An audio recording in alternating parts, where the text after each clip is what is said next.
Good afternoon, everybody. Once again, this is Brian Spann, your guest host, aka the Spann Man of CoachLeah's After the Whistle.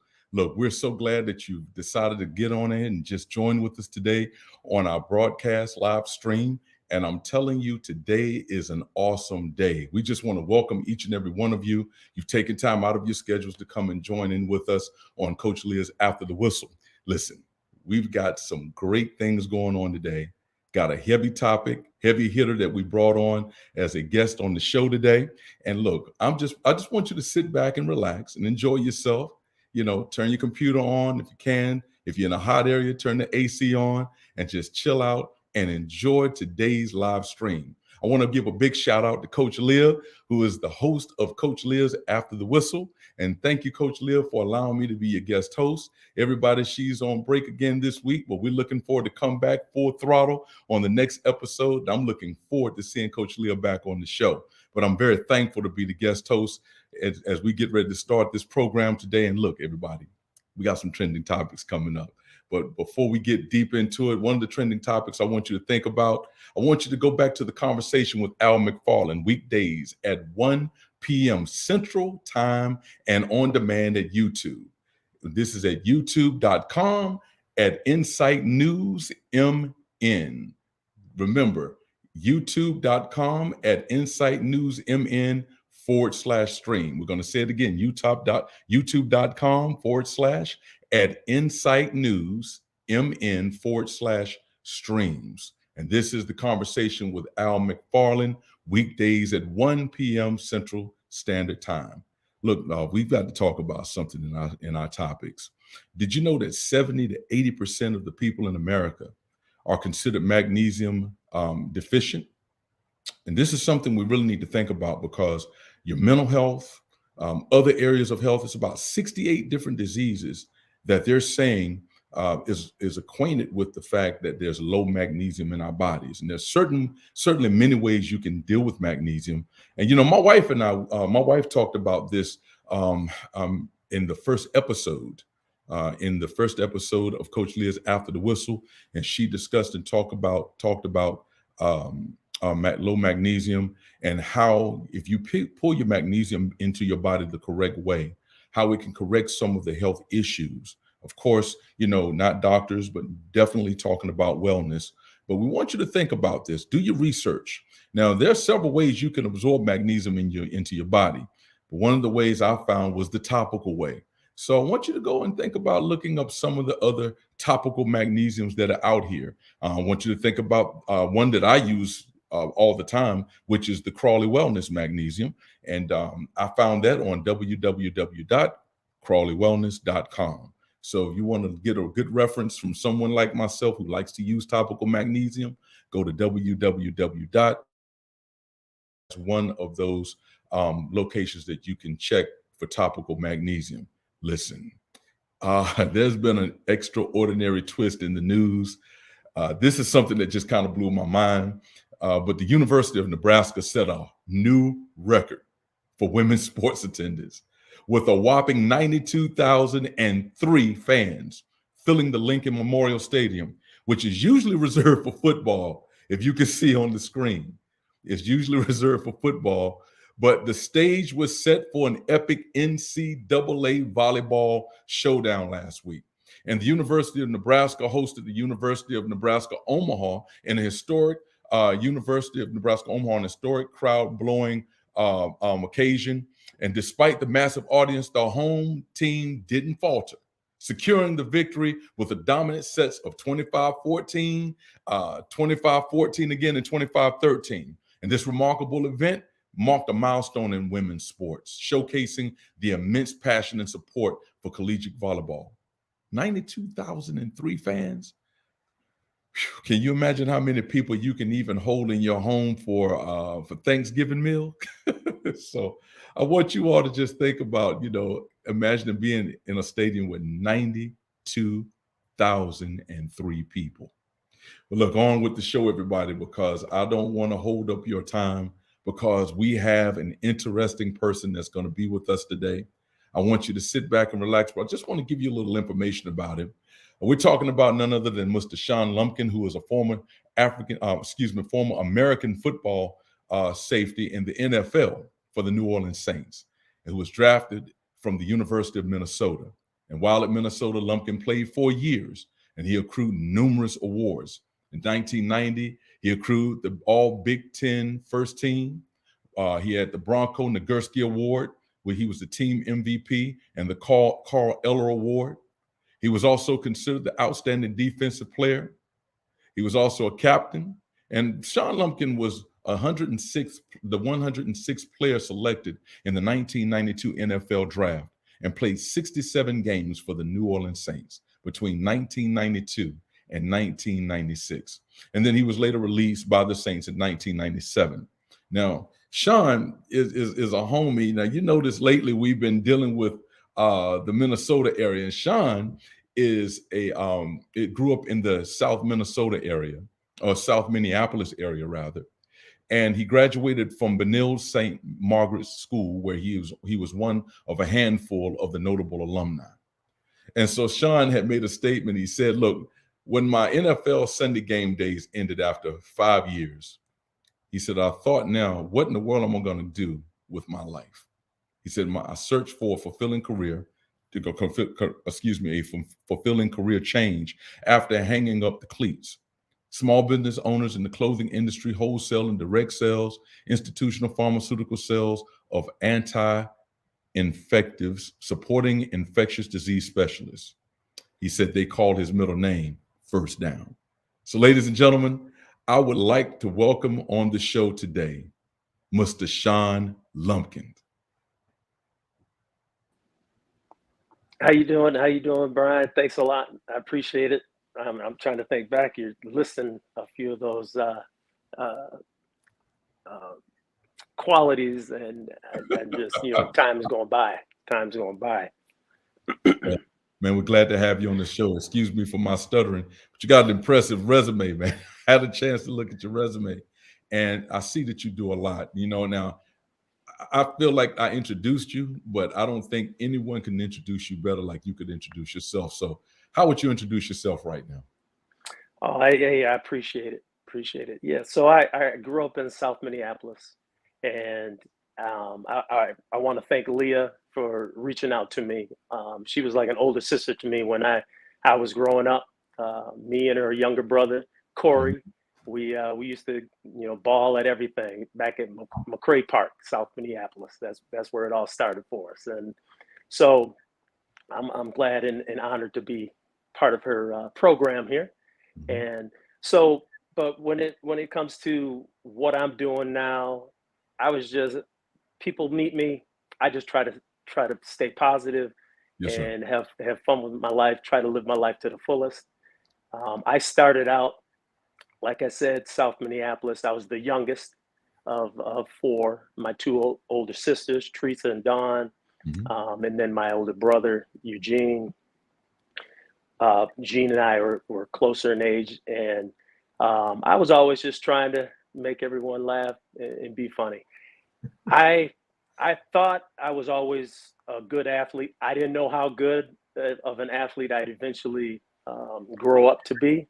But the one thing about it was I was fortunate to be in my neighborhood, South Minneapolis. We had a lot of good athletes. That's why I didn't really think too much beyond playing football in the street and playing up in McCray Park, because everyone was good. Everyone was fast.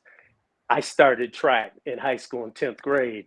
I waited so long because I never was that fast. I couldn't even beat the girls in my neighborhood. so I didn't even bother to run for track because I thought I was too slow. And so, but all that changed, and I got older, and I was fortunate where my dad, he always told me, he would always tell me, he'd call me a natural. He'd always say, "You're a natural." And I'd be like, "Dad, what you talking about? You're a natural. It's just whatever you do, you go do it. You're just a natural at it." And so I just kind of took it. And that's one thing too. I always just stayed positive. I mean, my mom and my dad, that was one thing. My mom always said, "Be a leader, not a follower." Yes, sir. And I just kind of went with that. But I was always trying to impress my older brothers and my sister. My sister Dawn, she was always on me and keeping me straight on everything. And so we ended up moving to Mm. Golden Valley Mm-hmm. in 8th grade. My mom got remarried. My stepdad uh, really changed the game for me. It was real positive change for us, and I ended up going to Benil St. Margaret's. So I wanted to go somewhere different. My brother went to De La Salle. My older sister Dawn, she went to Holy Angels. My mom said, You're not going to a public school," so I I got had you. to settle on Benil St. Margaret's, and I didn't do any sports. I really, to be honest, Mm-hmm. I didn't do any sports at Benil, 9th grade. I was a hockey player. That's all I did. Wow. 6th grade through 10th grade. I actually quit football. I quit everything in 6th grade. All I wanted to do was play hockey. Kind of crazy.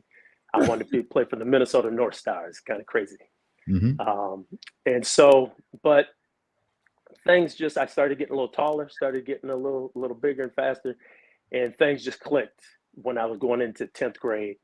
I quit hockey, and I'll be honest, I was in gym class, and we had to run out on the field for gym. And usually, I was always the fastest one, but I had a couple of these young dudes. They beat me in a little sprint, and I was like, "Oh hell no, no, that they ain't gonna happen." And so I went out for track, got in the weight room, and things just started developing from there. Um, I was fortunate enough to come across a couple coaches that helped Mm-hmm. out at Benil St. Marcus. A guy by the name of Terry LeCount played Mm-hmm. wide receiver. I think he played at Florida State, played for the Vikings for a minute.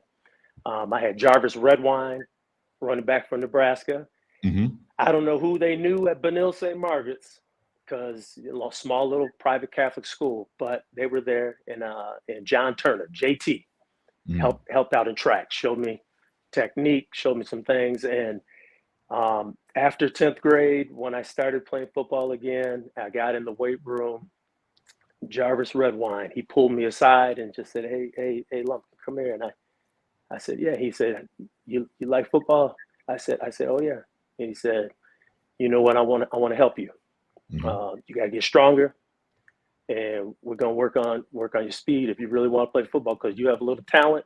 I'm gonna help you." And he stuck to it. He kept his word, got me in the weight room, and literally every step of the way, he gave me tips and pointers. And then to this day, one of the men at Benil St. Margaret's, a man by the name of Will Ola, he's still Mm-hmm. there to this day. Wow. He was in that weight room because he worked at Benil. He was in that weight room with me every day after school, and we put in work. And so that was kind of the stepping stones that I took, Mm-hmm. and track. And that was one thing my coach, where I always was positive. I always had a positive outlook on things. Mm-hmm. And I know some of the older folks looking at this show, and I know you would be familiar. When we were growing up, there was a show called um, Candid Camera. Yes, sir. Okay, that show had a big influence on me because I always figured there was a hidden camera on me somewhere, and I didn't know where, but I was going to do something, and I was going to do something big, and I was going to do something great because I knew that camera was on somewhere, somehow. And I always thought, it seems kind of crazy, but that's kind of how I wanted to live my life. I'm like, hey, I'm going to have my candid camera moment, and they're going to catch me doing something great. And so I just took that with me, and I put in the work. Mm-hmm. I saw a little ad in the paper after 10th grade, football camp, University of Minnesota, back in Mm-hmm. the day when we had newspapers. Yes. And I saw this little clip and I went on home. I went and I showed my mom, showed my stepdad, and I said, "Hey, I'd like to go to this overnight camp." And Mm-hmm. it was over in Sanford Hall at the University of Minnesota.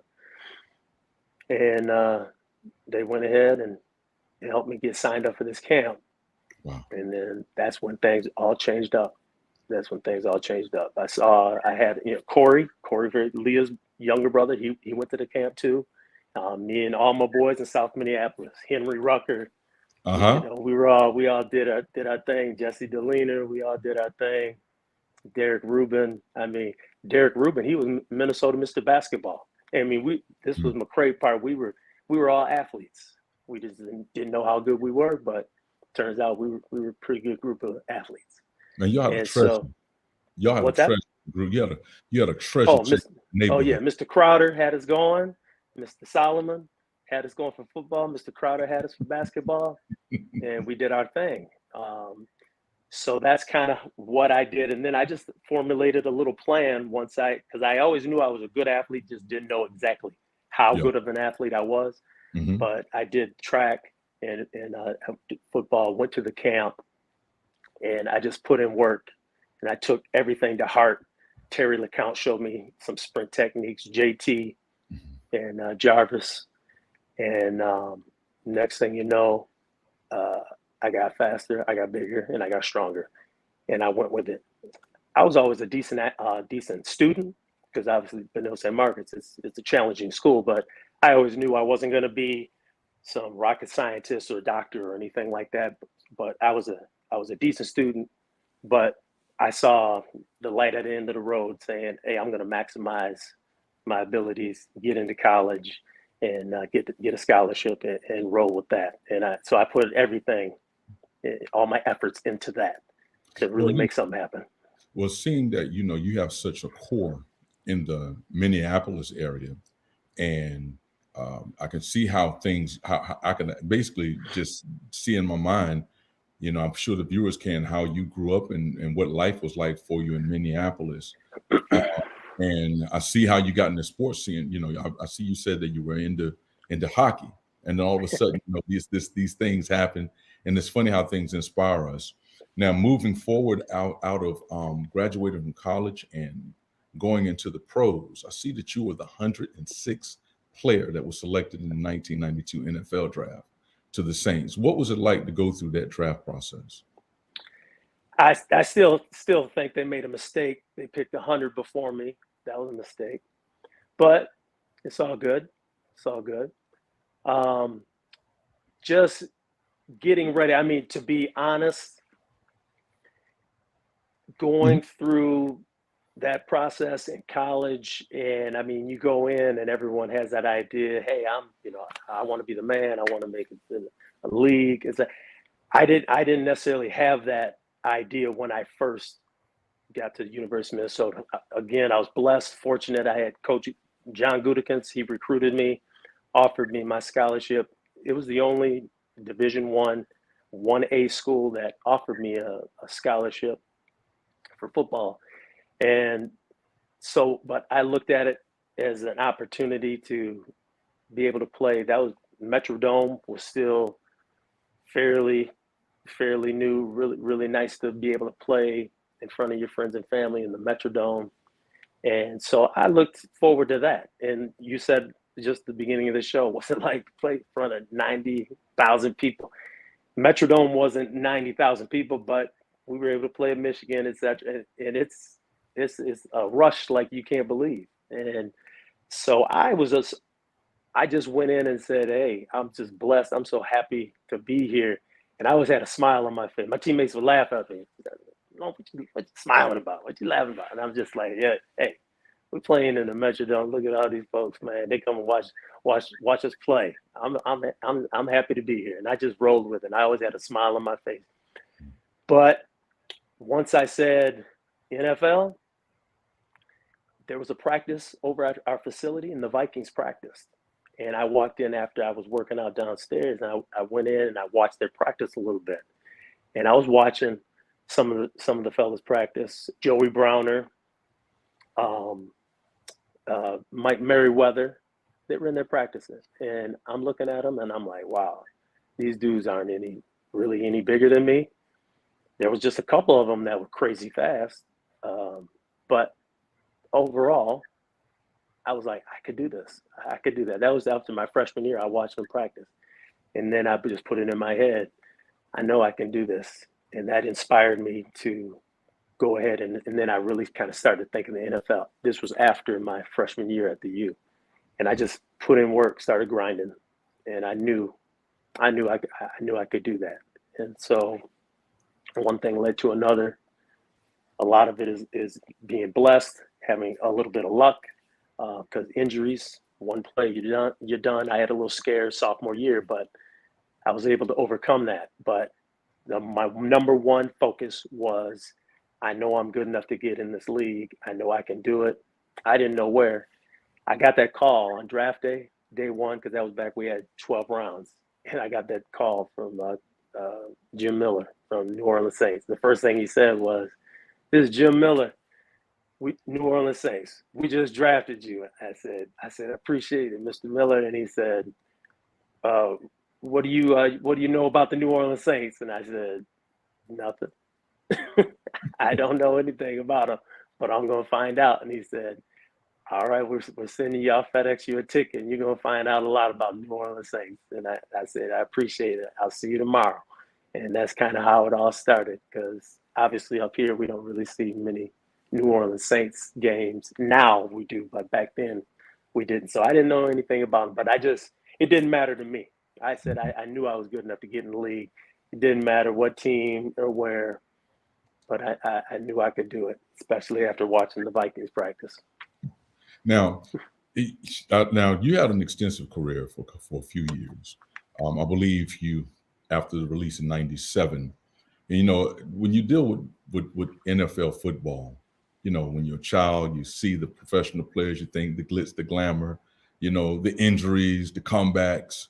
But after your final time with the Saints, what was your final whistle moment? My final whistle moment didn't come as a big surprise to me, because I always had put it in my mind that it was a temporary situation. Mm-hmm. I always just viewed it like that, because one play away, I've seen so many fellas, one play, career over. I saw it in college. I saw it in the pros. And so I always looked at it as a temporary situation. My moment came on the off season. Mike Ditka was down in New Orleans, and he was looking to clean house, etc. And so I had plantar fasciitis. I had the tendon in my foot, and he had us run 40s on that off season. It was the beginning of June, and something snapped in my foot. I couldn't walk, and that little letter was in my locker. That next day, I went to treatment, came back. That next day from the hotel, "Coach would like to see you." And I went in, and all he said was, we decided to go in a different direction, blah, blah, blah. And I just said, "Hey, Coach, do what you got to do." He didn't know me, didn't know anything about me. It was an off season. He said a lot of this, a lot of that, giving guys a fair look, blah, blah, blah. I said, "Coach, do what you got to do," because I always had it in my mind it was going to be a temporary situation. Fortunate, I was able to get 5 years in, started a couple years, had a great time, got my pension, etc. Then that was that aha moment. I got on the plane, came on back home to Minnesota, and figured out some things what I wanted to do. And that's kind of when I made that next stage. That last year I played, I was already kind of in the clothing business with my brother. My brother's a clothing designer, Eugene, had his clothing line, and put a little shameless plug in for him now. He's got a brand new clothing line. He lives over in Belgium, like in Brussels.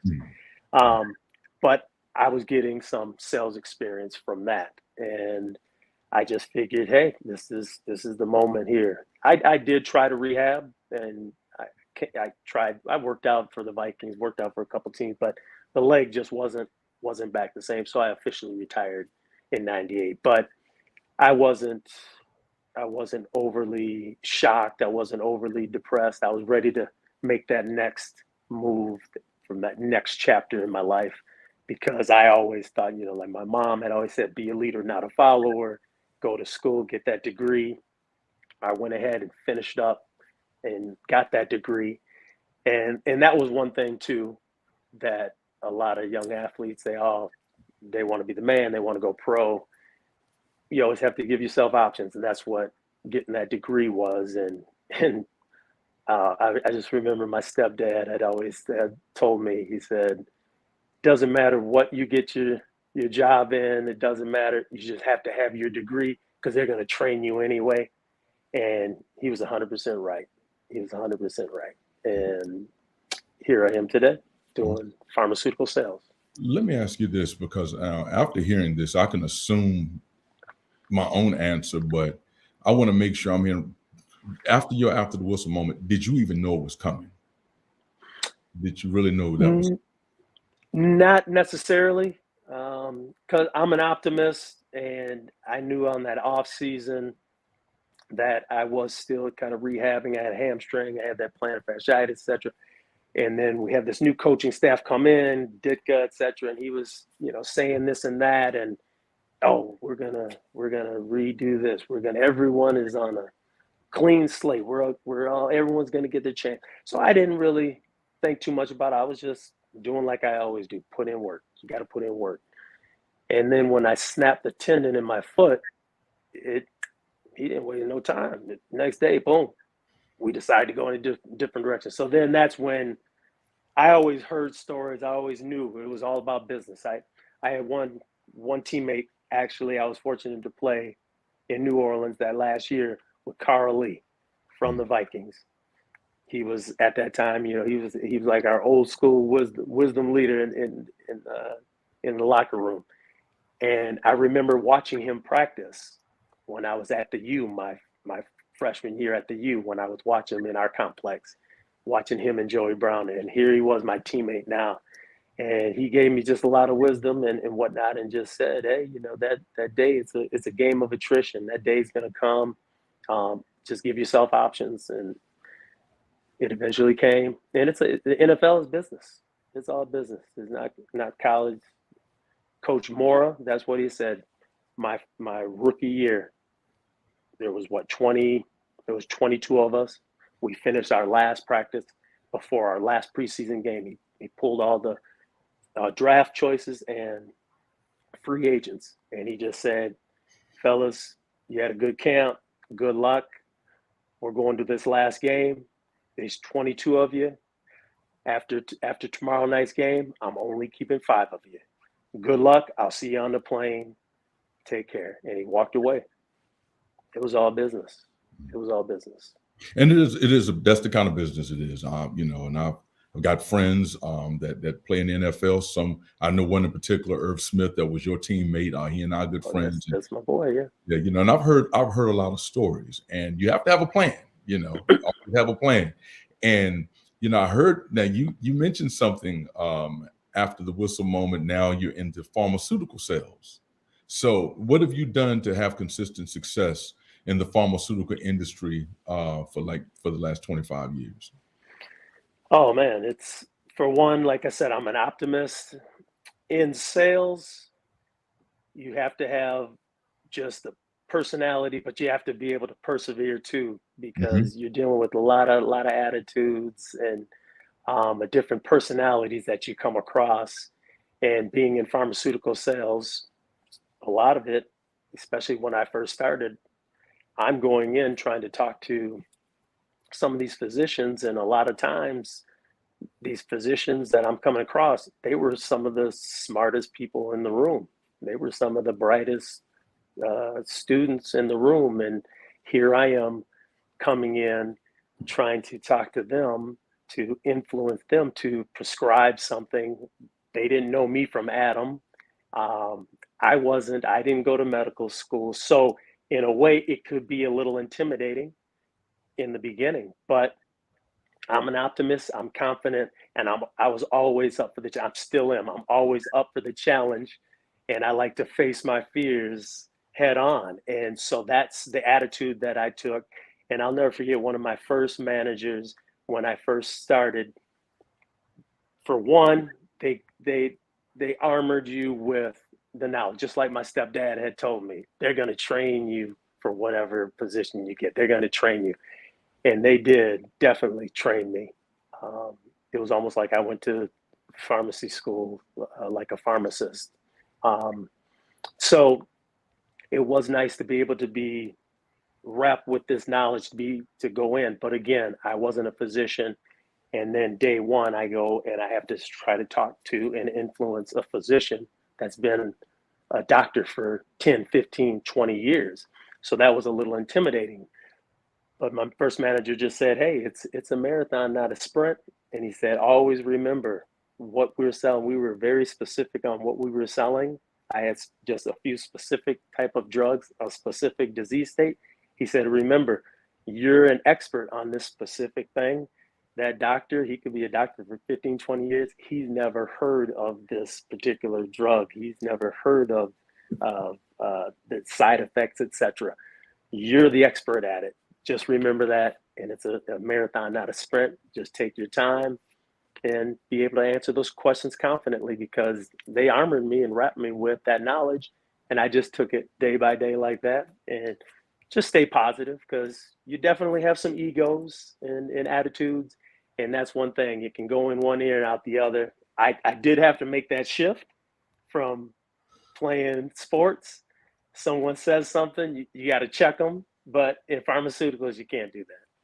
Well, I'll tell you what, I laugh like this because I have a 26-year background in medicine. I worked in Duke University, and I've worked in medicine with managed clinics, and I used to deal with the pharmaceutical reps coming to the office. And I know what you're talking about the pride issues and crossing the lines. And, it's strange that when you work in this field, yes, you're not a doctor, but by working with them, you end up acquiring a lot of their knowledge. Same thing in the field that you're in. You have knowledge on things that the doctors are in need of, and they won't have knowledge of that drug unless you share that with them. So it's a partnership, just like the quarterback and the running back. You got to play together in order to win the game. And looking at this, how has the pharmaceutical sales industry affected you personally? It's affected me obviously I've made a career out of it. It's positive effect in that way, where I was able to make a 180 shift change in my life, where before, I was able to play 5 years in the NFL. Mm-hmm. But that was one thing. I was always up for a challenge, and I didn't necessarily wanted to be known as just, "Oh, you're Sean Lumpkin, the football player." Pharmaceuticals allowed me to be able to have another chapter, totally different, to be able to go down that road and just, continue to gain the knowledge. Every day is learning. And that's one thing in pharmaceutical sales, especially what I do. I sell IV antibiotics. It's always evolving, always changing. So that's the education part. And I like that. I'm up for that challenge, and I like always gaining. So it's helped me. I love being a dad, and I have my kids, where I try to give them the tools to be in the best position to win. And that's what pharmaceuticals, I think, has forced me to always continue to better myself and educate myself. And I try to pass some of those different tidbits off to my kids. And so far, I think I'm doing all right. And I'm just going to continue that, because that's why they call it in the medical field CME, continuing medical education, because it's always continuing. That's true. So I translate that into my life. Yeah, and our physicians are still called practicing physicians. It's an ever learning world, because the human body is one of the most great wonders that are in the earth, if I can say it like that. It's strange how the human body works and what we're made of and what it takes to replenish the strength back into it. And I think you may have heard me talk about magnesium at the top of the show. Is magnesium a hot topic in your pharmaceutical world? And if it is, how? Not necessarily in my direct world. Mm-hmm. I definitely have heard about it. My wife, she's definitely on me to increase some of my magnesium. Hey, I always have different ailments, and different. I need some sort of, anti-inflammatories, etc. So she's always in my ear on that. But me in my direct world, not anything direct with magnesium. Hmm. Well, I tell you what, it is a hot topic. I know with me, I have some of those old athletic wounds too. So I get the picture, as you say. Uh, Tell me, now you mentioned something about your son in athletics. Hmm. A little bit more about him, and has he had his extraordinary high school, college, career, or anything like that? Even after that, tell me a little bit more about your son. Oh man, okay, yeah, yeah, like got the picture. So that's my family there. So my wife Tracy, again, I'm fortunate and blessed. She's put up with me for a little while here. And then I have my daughter there in the middle, Sierra, my one and only. She's my little, I call her, she's my little button. And then Sanjay, the tall one there, he went and sprouted up, and he had his career, and he's still building up. I'll get into details on that with Sanjay. And then on the end is my main man, my young man, Xavier. So he's the senior this Beautiful. year at Benilde St. Mark. So they all three went to Benilde. Not pictured as my stepson, Nathan. He's the oldest. He's 32 now. So he's living overseas. He was in Taipei, and now he's in Spain. Just moved to Spain and traveling the world doing his thing. So Sanjay, that was where I always, again, I'm an optimist, and when he was born, I found out, or not when he was born, when I found out he was going to be coming to the world. We were playing the Houston Oilers, and right away, I didn't, we didn't know the sex or nothing. I just said, I know it's going to be a boy, and I'm naming him Houston because I know he's going to be a bad man. And I said, I don't care where it's going to be, he's going to be Houston. And I knew he was going to do great things. He's a scratch golfer. He got recruited for golf. He did a lot of golf when he was younger. Still plays to this day with his uncles and his stepdad. They've had a lot of good influence. That again, blessed on that, where things just work out certain ways. Sanjay, his mom got remarried, and that was the one thing you always think, hey, if you get divorced, you get remarried, they got to treat your kids right, and that's one thing I'm blessed. His stepdad Jim Peterson, he's been real positive in Sanjay's life, and we're friends, and it's all good. I have nothing to complain about, and so he's fortunate where he did the golf thing. I had him start the football thing in fifth grade. He was my quarterback. He actually third grade, and we played for fifth graders, and so I always knew he was an athlete. I always knew he had some skills. But I never wanted to be that kind of dad where just because I did this, he's going to do what I did. I just wanted to give him the tools to be successful, and whatever his endeavors were, I just wanted to be there to support it. And my attitude with all my kids were, I want them to do better than I ever did. I want them to be in a position to take whatever I did and go beyond. And so Sanjay, he ended up focusing on basketball, got out of football in eighth grade. And then he ended up, the golf thing, he got out of varsity in 10th grade. He just focused on basketball, ended up going to Northwestern, got a scholarship at Northwestern. He was captain, ended up getting the team to the first time school history to NCAA tournament, and they made it to the second round, lost to Gonzaga.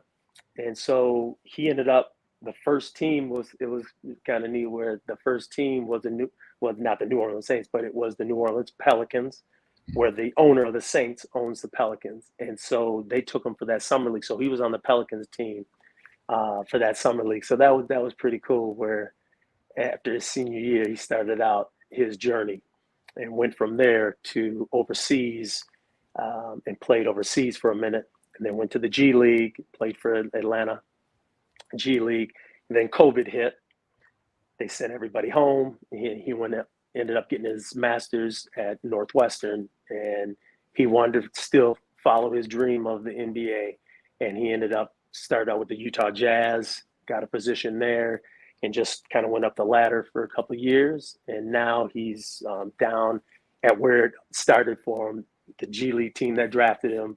He's actually with the Atlanta Hawks. So he's an assistant coach now for the Atlanta Hawks, where his mentor, the old coach from Utah, asked him to come follow him down there. And so he's living the dream right now, living his best life. But that was the thing. I always told him, always give yourself options and chase your dream. Sky's the limit.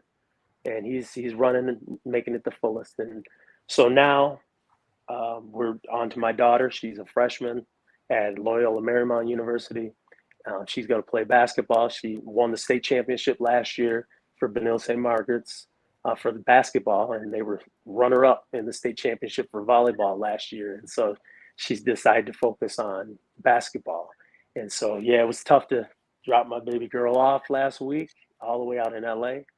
But she's gonna do some good things, and now we got our last one coming up, Xavier. So he's football and track, and so they just started out the game. They're off to a good start. They won 47-0 last week, so they're off to a good start. And Sounds so very impressive, man. I love. See where it can take.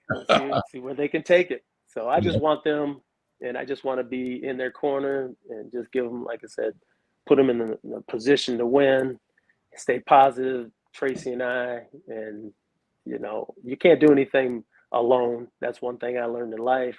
I got from my parents, and now I pass it on. It's a natural thing to just tell my kids, like my dad told me, that you're a natural and you're a builder, and just keep building, and sky's the limit. Well, I'll tell you what, number one, you have a beautiful family, and the concepts and everything I love about that. I want to get back to what you're doing in pharmaceuticals real quickly, because I know how the pharmaceutical world works. I wanted to ask you, what diseases are you helping to treat right now? Right now, I sell 3 IV antibiotics. One is called Delvance, another one is called Avicaz, and Taflaro. Don't really mean much to you, those names, but basically ours is specific on skin infections, MRSA, cellulitis, wounds, abscess, that sort of thing. So I have two for those situations. That's Delvance and Taflaro. And then I have Avicaz, and they're all IV. They're not oral, not pills. They're all IV antibiotics. So I call on inpatient in the hospitals and infusion centers. So basically, the Avicaz is the one where you get a hospital-acquired pneumonia, you get an intra-abdominal infection, kind of like Flip Saunders. He got that infection in the hospital, and one thing led to another, and because things can rapidly go down real quick. Not sure what he was treated with, but those are the type of situations where the drug that I have, they would introduce for dire situations and that sort of thing, and the ICU and that sort of thing. So, and that's one thing too, you asked me earlier, what is pharmaceuticals? How has it affected my life? And that's one where I look at where I can go in and every day and talk to physicians to be able to help them bring clinical information to them to be able to help support patients that literally, the patients that they see, they can literally die from the bacteria, and I have medicine that can help deter that. So I think it's kind of a powerful thing to be able to, and I'm blessed to be able to be in a position to be able to offer helpful information where I'm not just going in the office selling a widget or something and saying, hey, try this and it might help. I'm actually going in and talking to them about something that if they implement it, a lot of it can literally save someone's life. So that affects me, in a positive way, and just makes you realize, life is too short And in some cases, I have information helpful to prolong somebody's life. So we have a couple of more. I've got about a couple of more minutes. I want to really home in on something, because you being an NFL player, a lot of kids grow up and, when they don't have a focus in life, they just see that, when you're young, I'm just going to be this, I'm going to be that. And you had something to fall back on. You did a pivot. What kind of advice do you have for this generation of pro athletes to have confidence in their abilities outside of sports?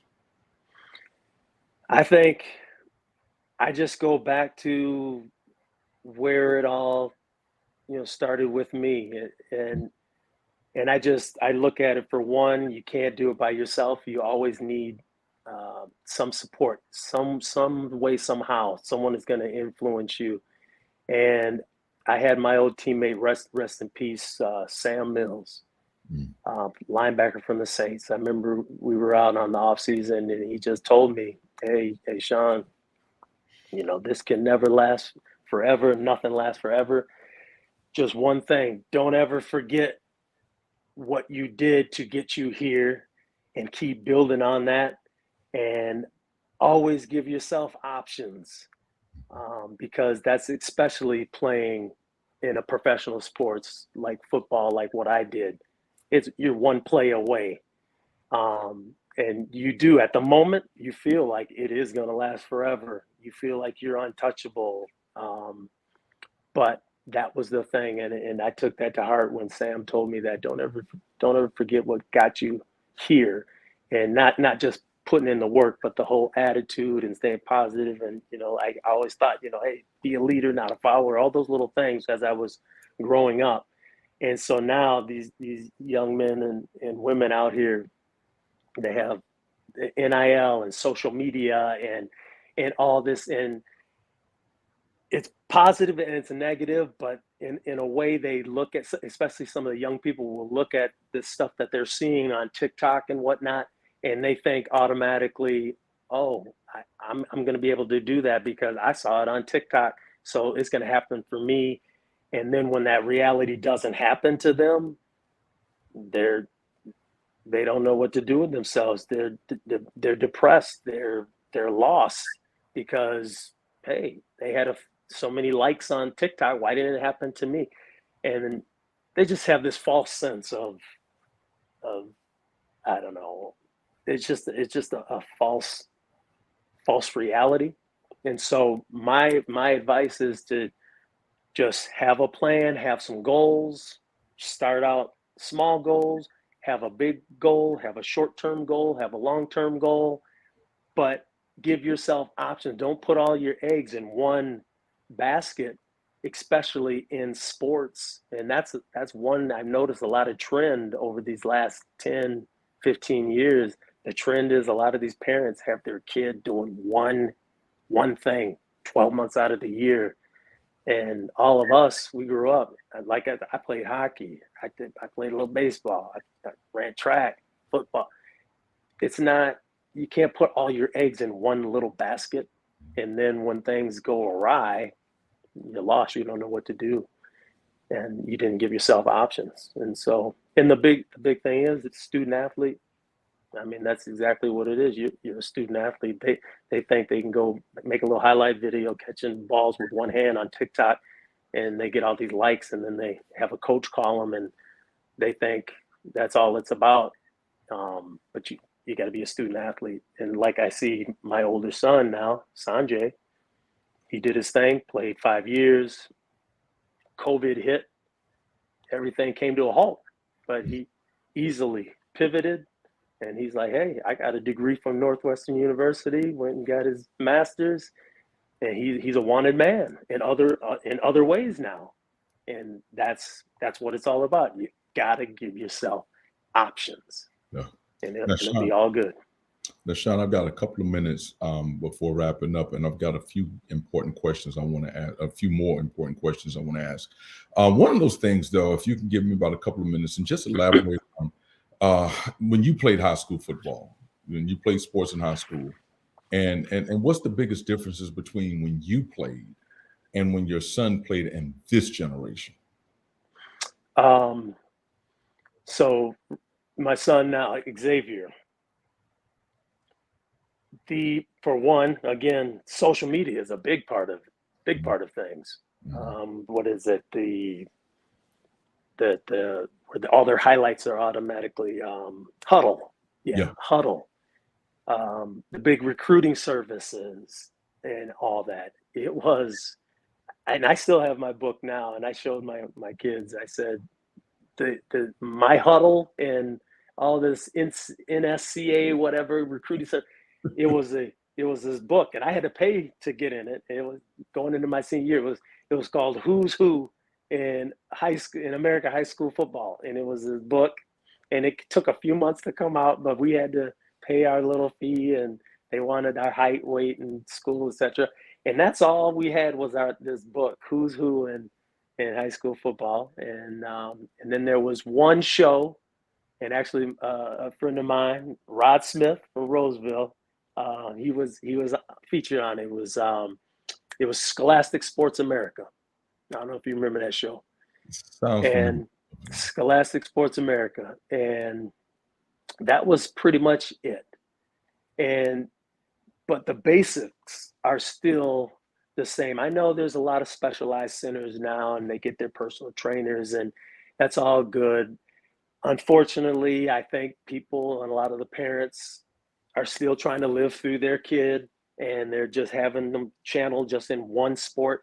I think they're doing a disservice to their kid. We played football in the street. We had to watch out running into the parked car and all that. But that gave you character, that gave you skills. There's none of that now. They go to the health club, and there's no such thing as, I'm going to run up to the park, put up some shots, or we're going to go play some touch up at the park. That's like non-existent now. And that kind of blows my mind. And so it'd be nice if they could go back to that. It's all good to have a lot of the specialized stuff. And for one, again, we didn't grow up with a lot of money. There's a lot of kids out in the suburb, fortunate they can do that. But there's also a lot of kids that they don't have that one-on-one coach, etc. I just think if you can just still stick to the basics, find a heel, put in that work, run those heels, get in that weight room, because those are the basic building blocks. And then when you get up to that next level, you get up to college, etc. You have the coaching staff, they have the facility to take over, but you have to have all those basic building blocks, and just find a heel, find some sand to go running. I'm kind of old school like that. Well, I'll tell you what, man, I think that's impressive, and your concept and everything, because things have changed over the years. So we're going to have to really look and see how things are going to go in the next 10 years from now. Hopefully, if things are can be better than what they are right now. I want to ask you though, how can all the listeners and everybody that's watching, how can people follow you? Oh, well, like I said, I'm kind of old school, so I'm on Facebook. I'm on Facebook. Yeah, my kids kind of tease me. I had Twitter for a minute, but that Elon Musk, he's acting a fool, so I cut all that. But I have Instagram, and then of course I have my professional link on LinkedIn. But I think that's one thing I'm just gonna kind of work on. My wife is because I do a little bit of public speaking and that sort of thing, and I like talking to the younger generation, and so I enjoy doing that. I might start doing that a little more often. So, but right now, pretty much Facebook and then LinkedIn. Well, thank you very much for that. Look, before we wrap up, now I want to find out, what is Sean Lumpkin's inspirational quote?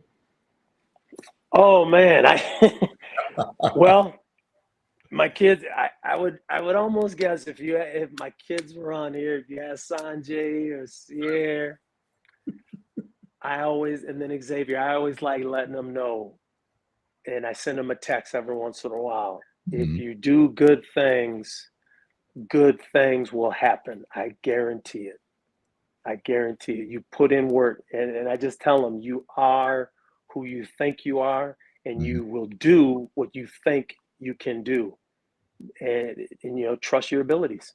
Yeah. And my daughter, just when I dropped her off last week, she looked at me, and I just, because she's new, she's freshman on the team. They had their first practice, and I just looked at her and I said, "Hey, you have all the skills. You're ready." I said, "See here, like I always tell you, trust your ability." She goes, "Dad, I knew you were gonna say that." I'm like, "It's true. You trust your abilities, and especially people that don't know you. How are they to know what you can or can't do unless you know what you can do yourself? Trust your abilities. Always trust your abilities, and you'll be just fine." Most definitely. Sean, look, man, I want to thank you for joining Coach Leah's After the Whistle today. I just think that the information that you have offered and the information about your life and what you shared with us can inspire a lot of people. And so thank you very much for just taking time out of your schedule to being on the show today.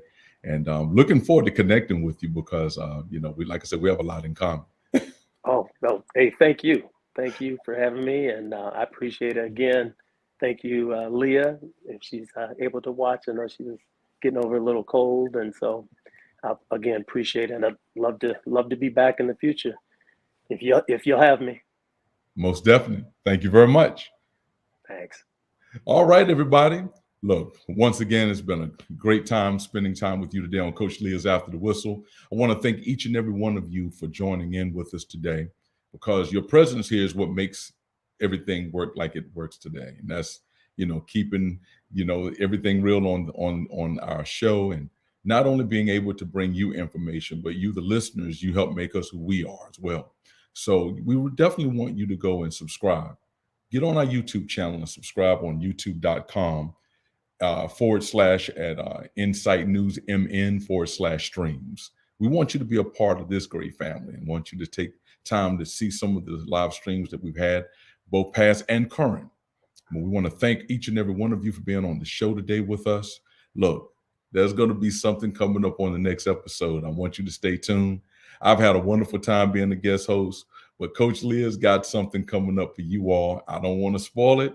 I just want to say, make sure you tell your friends to get on Insight News on Coach Leah's After the Whistle. Make sure you come to Coach Leah's After the Whistle on the next episode because Coach Leah's got some great things coming up, some topics coming up, but who she's got on the show you don't want to miss. So make sure you stay tuned. Look, this is Brian Spann, the Spann Man, just saying thank you for allowing me to be the guest host and spending time with you today. I want you to have a safe day today. And remember, hold it down, stay above the ground.